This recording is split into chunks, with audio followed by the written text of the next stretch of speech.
இருந்து அந்த சிந்தனை കഴിഞ്ഞ കാല വർഷത്തിൽ வாழ்ந்து வந்தாங்க. இதுதான் இதனுடைய திட்டம். அதாவது ஒரு காலகட்டம் ஃபர்ஸ்ட் பிரைஸ்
அம்பேத்கர் அவர்கள் இந்திய சமூகம் வலிமையாக நிறைவை நோக்கி முன்னேற வேண்டும் என்றால் இந்த தத்துவங்களை பின்பற்றி முன் செல்ல வேண்டும் என்று மொழிந்தார்.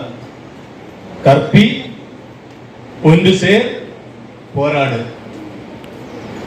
விழிப்புணர்வு பெற்று நாம் ஒன்றிணைந்து நமக்கு வேண்டியவற்றை நமது சமூகத்திலேயே நிறைவோடு பெற்றுக் கொள்வதற்குரிய அனைத்தையும் செய்தாக வேண்டும். அப்படி செய்தால் இந்திய சமூகம் வீழ்த்தலும் அதிக முன்னேற்றத்தை ஏற்றத்தாழ்வுகளின்றி பெற்றுக்கொள்ளும் என்று நமக்கு கற்பித்தார். அந்த அடிப்படை தத்துவத்தை உள்வாங்கியவர்களாக மிட்ஸ் நிறைவாழ்வு சங்கம் நிறைவை நோக்கி பரிணமித்துக் கொண்டிருக்கின்றது. அதனுடைய வெளிப்பாடுதான் இன்று ஆக மகிழ்வோடு மிக மிக நிறைவோடு அனைவரும் சீருடையில் இங்கே வந்து மகிழ்ச்சியோடு இந்த கிறிஸ்து பிறப்பு கொண்டாட்டத்தை நம்முடைய நிறைவாழ்வு சங்கத்தினுடைய ஆண்டு கூட்டத்தை ஒன்றிணைந்து கொண்டாடி கொண்டிருக்கிறோம்.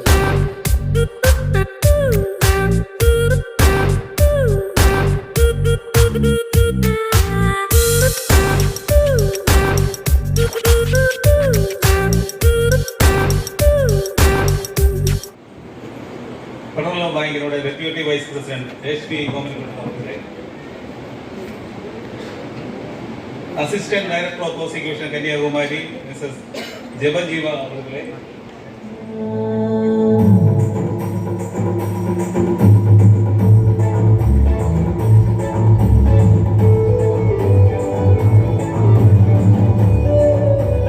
ഈ കഴിഞ്ഞ കാല വർഷത്തിൽ 23 കോടിയായിരുന്നു. ഏകദേശം 360 ഫയലുകൾ കൈകാര്യം ചെയ്തു.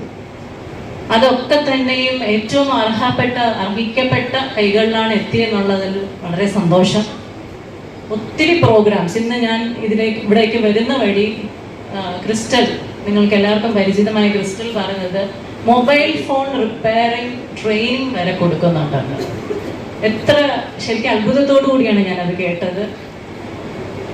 ജെറോം ഫാദറിന്റെ ആനുവൽ റിപ്പോർട്ടിന്റെ വരികൾ ആദ്യം തുടങ്ങുന്നത് empowerment is the Mantra through which anyone can achieve anything എന്നുള്ളതാണ്. സ്ത്രീ ശാക്തീകരണത്തിന് അല്ലെങ്കിൽ ശാക്തീകരണത്തിന് തന്നെ എത്രത്തോളം പ്രാധാന്യം മിഡ്സ് നൽകുന്നു എന്നുള്ളത് ആ വരികൾ സൂചിപ്പിക്കുന്നു. ക്യാൻ അച്ചീവ് എനിത്തിങ് എന്നുള്ളതാണ്. സക്സസ് എന്നോ വേറെ എന്തെങ്കിലും ഒരു വേർഡല്ല ഫാദർ ഉപയോഗിച്ചത്. എന്തും അച്ചീവ് ചെയ്യാൻ സ്ത്രീകൾക്ക് കഴിയും മുന്നോട്ട് വന്നാൽ, ശാക്തീകരിക്കപ്പെട്ടാൽ. അത് നിങ്ങളിവിടെ തെളിയിച്ചു കഴിഞ്ഞിരിക്കുന്നു. ഒരു വലിയ പ്രസംഗത്തിനൊന്നും ഇന്നിവിടെ സ്ഥാനമില്ല എന്ന് എനിക്കറിയാം. ഫെഡറൽ ബാങ്കിന്റെ പ്രവർത്തനത്തെ അനുമോദിച്ച പ്രൊജക്ട് ഓഫീസറിന് നന്ദി. അതോടൊപ്പം തന്നെ എല്ലാവർക്കും നന്ദി. നല്ലൊരു ദിവസം ആശംസിക്കുന്നു. അതോടൊപ്പം തുടർന്നും ഈ പ്രവർത്തനങ്ങൾ മുന്നോട്ട് പോകാൻ ബാങ്കിനെ സഹായിക്കണം. നല്ല നല്ല രീതിയിൽ തിരിച്ചടവ് നൽകുന്ന ഒരു യൂണിറ്റാണ് മിഡ്സ്. തുടർന്നും അത് മുന്നോട്ട് കൊണ്ടുപോവുക. എന്നാൽ മാത്രമേ ബാങ്കിന് എപ്പോഴും നിങ്ങളോടൊപ്പം ഉണ്ടാവാൻ കഴിയുള്ളൂ. ബാങ്കിന്റെ ആഗ്രഹം എപ്പോഴും നിങ്ങളുടെ കൂടെ ഉണ്ടാവണം തന്നെയാണ്. കൂടുതൽ യൂണിറ്റ്സ് വരണമെന്നും കൂടുതൽ ആൾക്കാരിലേക്ക് ബാങ്കിന്റെ സഹായം അല്ലെങ്കിൽ നിങ്ങൾക്ക് അർഹിക്കപ്പെട്ട സേവനം കിട്ടണം എന്നും ആഗ്രഹിക്കുന്നു.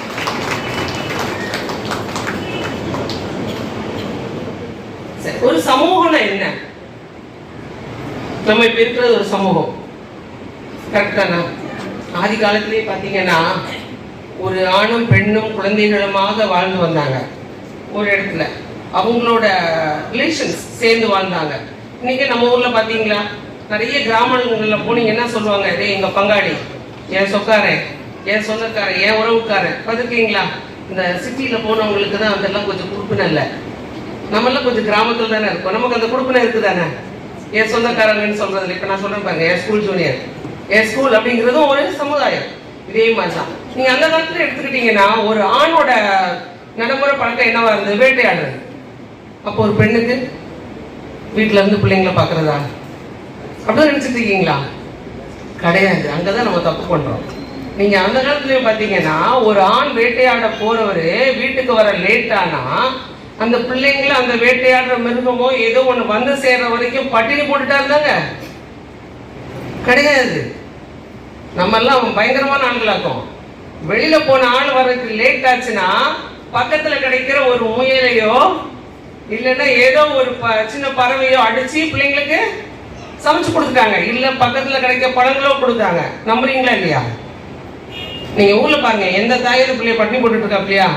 இல்ல, ஏதோ ஒன்று இல்லைனால எப்படியாவது சமைச்சு கொடுப்பாங்க. ஸோ அன்னைக்கும் அந்த டேலண்ட் நமக்கு என்ன செய்யுது இருந்துச்சு.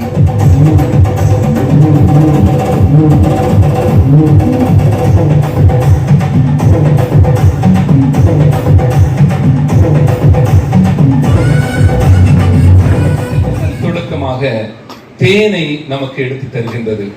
மார்த்தாண்டம் என்றாலே தேனுக்கு சிறப்பு. ஒவ்வொரு ஊருக்கும் ஒரு சிறப்புகள் இருக்கின்றது. மார்த்தாண்டத்துக்கு சிறப்பு தேன். தேனை பற்றி அறிகின்ற போது விவிலியத்திலிருந்தே பாலும் தேனும் உள்ள நாட்டிற்கு உங்களை அழைத்து செல்வேன் என்று சொல்லித்தான் இஸ்ராயல் மக்களை அழைத்து சென்றார்.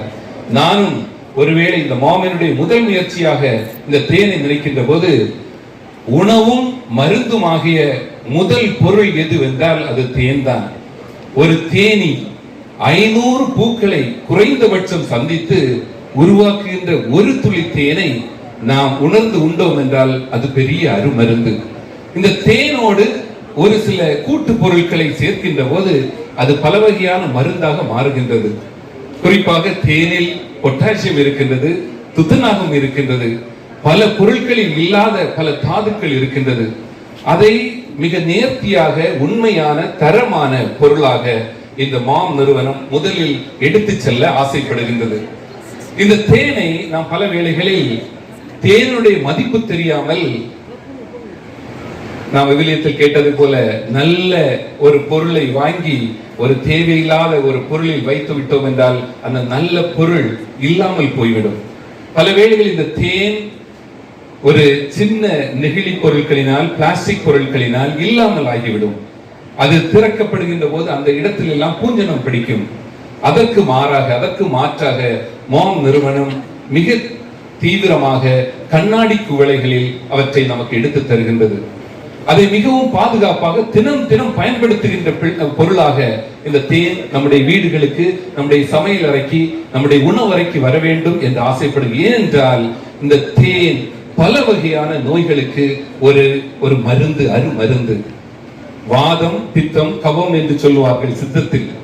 இந்த மூன்றுக்கும் ஒரே மருந்து என்னவென்றால் தேன் தான். ஆகவே சர்க்கரை நோயாளிகள் எந்த அளவு எடுக்கலாமா என்பதெல்லாம் நாம் இன்னும் சற்று கூட படிக்க வேண்டியிருக்கின்றது. இந்த தேனை பற்றி, இந்த உணவை பற்றி நாம் எதெல்லாம் பிள்ளைகளுக்கு கொடுக்கின்றோமோ தினம் தினம் ஒரு துளியாவது தேன் உணவில் சேர்க்கப்படுங்கள். நீங்களும் உண்ணுங்கள். அதை மதிப்பு கூட்டுகின்ற பொருளாக பல பொருட்கள் இருக்கின்றது. வெள்ளை பூண்டு, இஞ்சி, நல்ல மிளகு, நெல்லிக்காய், பேரித்தம்பழம், இனியும் பல பொருட்கள். நான் சொன்னது 100ல் 1 தான். இன்னும் பல பொருட்களை மதிப்பு கூட்டுகின்ற பொருட்களாக இந்த மாம் நிறுவனம் உங்களுக்கு வருகின்ற நாட்களில் உங்களுக்கு தரும்.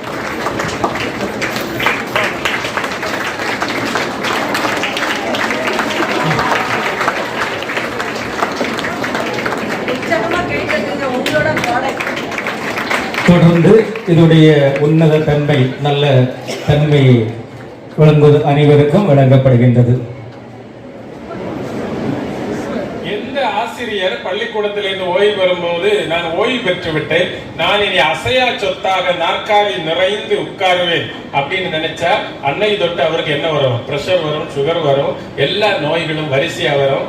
லிவர் அழுகும், மூளை அழுகும், எல்லாம் அழுகி அதி விரைவில் அவர் என்ன செய்வார்? அயல் நாட்டை சந்திப்பார்.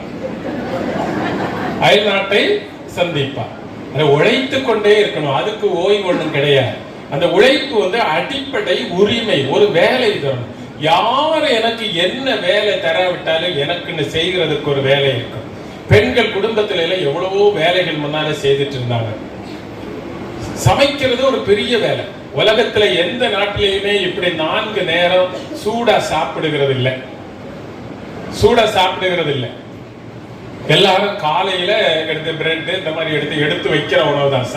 போய் சமையல் அறையில போய் கஷ்டப்பட வேண்டாம். ஒரு நேர உணவு தான் சரியா சமைப்பாங்க, சூடா சாப்பிடுவாங்க. அது ஒன்னில் மத்தியானமா இருக்கலாம், அல்லது ஈவினிங்கா இருக்கலாம், அல்லது சப்பரா இருக்கலாம், எப்படியா இருக்கலாம். ஒரு நேரம்.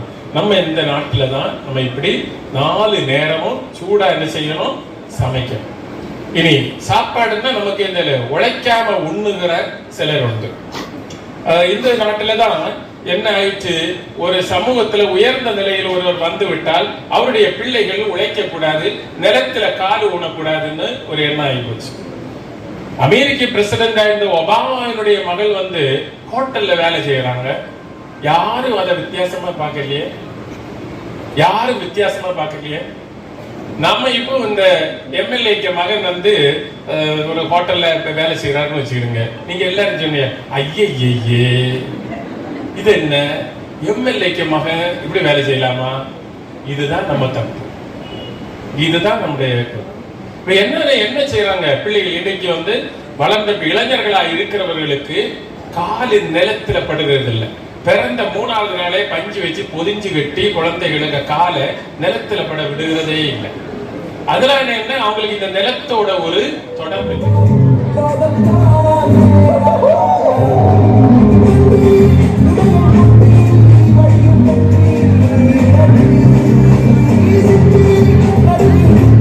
ஒரு தாய் இல்லை என்றால் அந்த குடும்பத்தினுடைய நிலைமை என்ன என்பது நாம் கண்கூடாக பார்க்கிறோம். ஒரு தந்தை இல்லாம இருந்தாலும் ஒரு தாய் மட்டும்தான் ஒரு குடும்பத்தினுடைய ஆணிவேர். அது உங்களால அதுல மாட்டுக்கருத்து யாருக்குமே இருக்காது, உண்டா இல்லையா?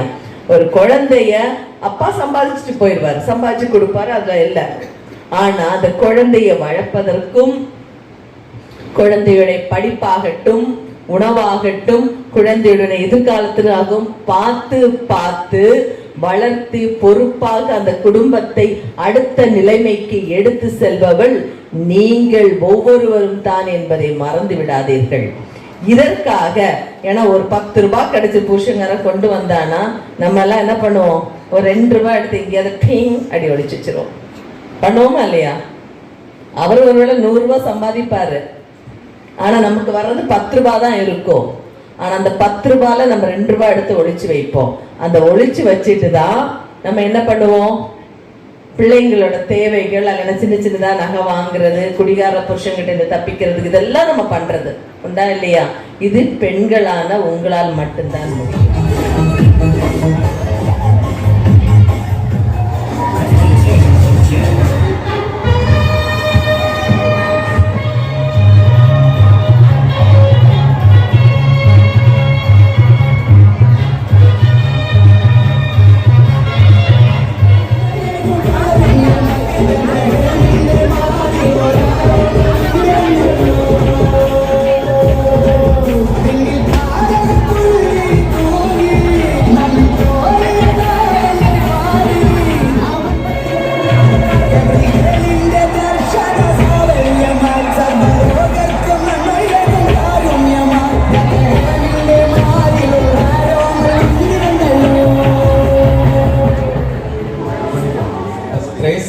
Melakadai, second prize Marvel, second, third prize Macode, equal.